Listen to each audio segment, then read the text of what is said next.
Hey everybody, welcome to 2026. Hope you're feeling good and into the groove. This is all about exceptional experiences. And I kind of want to propose that as a focus for the year ahead in our work and in our lives more broadly. Last year, you might remember I wrote about 3 bets for the future that we as thought leaders should be placing. And these 3 bets are intimacy as a competitive advantage, becoming, which is staying above the line, and holding, this idea of holding a bigger space. So as we move past the calendar click of 2025 and we lean into 2026, I want to add experience excellence to that set of strategic contexts. So intimacy, becoming, holding, and experiences. For those running commercially smart practices, this shows up most clearly in what we deliver. So our presentations, our writing, our coaching conversations, and our workshops.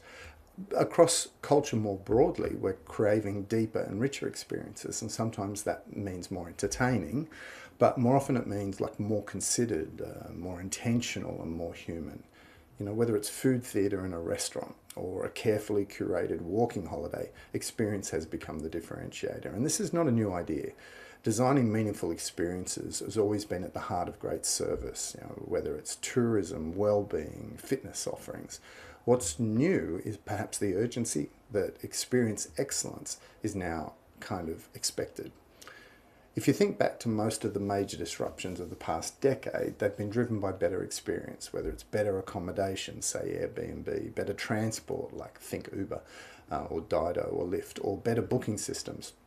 We're going to tolerate higher prices for a smoother, more thoughtful user experience. If it's easier, even if it's more expensive, to order food through Uber Eats than to navigate a clunky restaurant website built years ago and never updated, convenience and design is going to win. And the same logic applies to us. The question for us is simple. What are our presentations like, our workshops, our coaching experiences? We can't ever assume that the client is interested or that we're interesting. The work now is to design experiences that are genuinely world-class, not just informative, but engaging, relevant, meaningful, challenging, and capable of producing real shifts. It's like never been enough to simply share information like a death by PowerPoint. That truth's now unavoidable though. I can chat directly with an AI trained on an author's work. I can explore ideas interactively. I can go deeper faster. In that context, why would someone simply read a book or sit through a passive session unless the experience itself is compelling? And I think we've all felt the difference between static search and conversational AI. Prompting changes the quality of the experience. Exploration kind of replaces extraction. I can't remember the last time I used a traditional search engine. The experience is no longer good enough.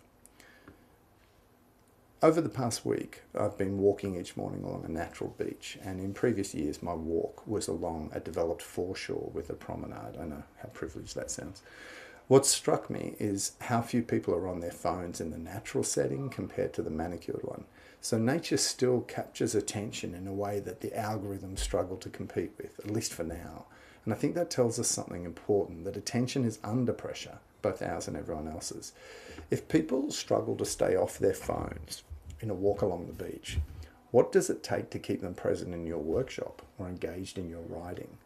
I think we're at a tipping point for attention, and if I was to give a tip, perhaps the simplest and most powerful move we can make is to shift from telling people things to helping them experience something that matters. And this is why mastery is our first quarter focus at the Thought Leaders Business School, beginning with our online immersion in a few weeks. We have to become exceptionally good at creating experiences around our content, not just distributing it. So more to come on that over the next few months.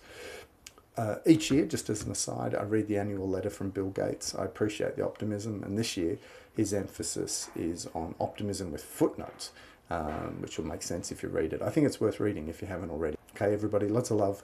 Let's have a great 2026.